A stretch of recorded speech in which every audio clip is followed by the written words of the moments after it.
ওই মাফিয়া নেত্রী যতই সুদূর ইন্ডিয়া বসে ষড়যন্ত্র করুক, বাংলার জনগণ মাফিয়া নেত্রীকে আর গ্রহণ করবে না। শরীয়তপুর জেলার মাননীয় ডিসি মহোদয়ের মাধ্যমে আমরা সরকার বাহাদুরকে জানাইতে চাই, যদি ওলামায়ে কেরামের নম্রতা ভদ্রতাকে তারা দুর্বলতা মনে করে, তাহলে সাত গ্রুপ মহা বিপদের ভিতরে আছে। আজকে এখান থেকে আমরা প্রতিজ্ঞাবদ্ধ হই, শরীয়তপুর জেলার কোন মসজিদে সাত গ্রুপ করতে পারবে না। নাম্বার 2, কানার বাজার তারা যে জঙ্গি আস্তানা আছে, কানার বাজার কোন সাহাবীদের আস্তানা থাকতে পারবে না। যদি কোন দুঃসাহস দেখায় আমি বৃহস্পতিবার এই কানার বাজার কোন কার্যক্রম চালাইতে চায়, শরীয়তপুরের সর্বস্তরের জনগণকে নিয়ে বুকের তাজা রক্ত দিয়ে কেটে প্রতিহত করতে আনিয়েছি আমরা।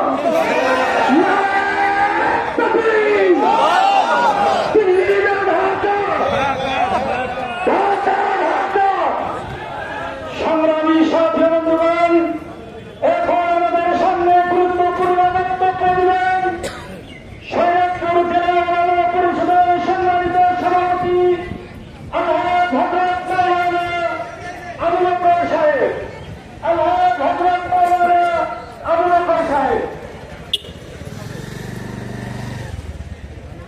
বিসমিল্লাহির রহমানির রহিম।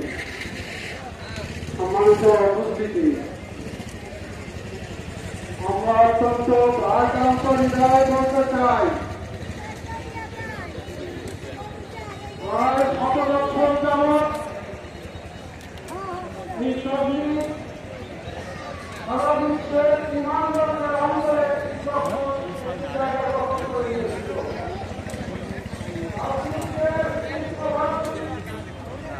ভাগলপুর যাবে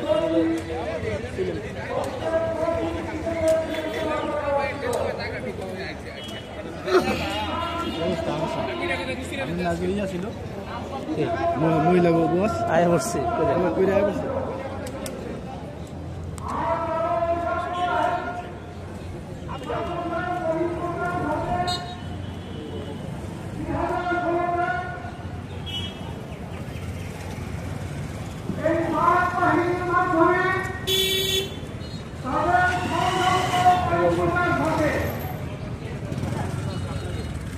বিশ্বব্যাপী যে তাবলীগ সমাদৃত ছিল, স্বীকৃত ছিল, হক বলে স্বীকৃত ছিল, সেই তাবলীগকে বিতর্কিত করার জন্য গোমরা সাত মাওলানা সাহাবকে দিয়ে তারা চক্রান্ত ষড়যন্ত্র করতে থাকে। এই মাওলানা সাহাব ভারতের নিজামুদ্দিনে বসে তাবলীগের বিরুদ্ধে, দেশের আলেম ওলামাদের বিরুদ্ধে, মাদ্রাসার বিরুদ্ধে সূক্ষ্মভাবে ষড়যন্ত্র করতে থাকে এবং অপপ্রচার করতে থাকে। তাদের উদ্দেশ্য ছিল তাবলীগকে বিভাজন করা, বিভক্তি করা।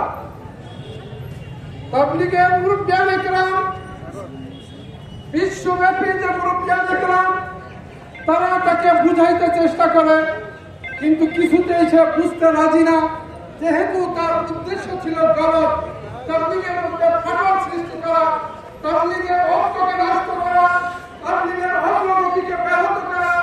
বিধায় তারা কারণ বুঝ সে মানেনি। এই পর্যায়ে বাংলাদেশের ওলামায়ে কেরাম সচেতন হয়, যখন তারা বুঝতে পারে মাওলানা সাহেবের উদ্দেশ্য, তখন তাকে প্রতিহত করা, বাধা দেওয়ার চেষ্টা করে। এবং এই মাওলানা সাহেব বাংলাদেশে যেন কোনোভাবেই না আসতে পারে, বিশ্ব ইজতেমায় না আসতে পারে, এভাবে তারা চেষ্টা করে। যেহেতু ইসলামের নামে, তাবলীগের নামে সকল মুসলমানরাই দুর্বল, এই সাহেবের বিষয়টি ছিল অত্যন্ত সূক্ষ্ম, সকলে বুঝবে না। এই জন্য নরমভাবে, সূক্ষ্মভাবে তাদেরকে বুঝানোর চেষ্টা ওলামায়ে কেরাম অব্যাহতভাবে করে যাচ্ছে, কিন্তু তারা বুঝে রাজি না।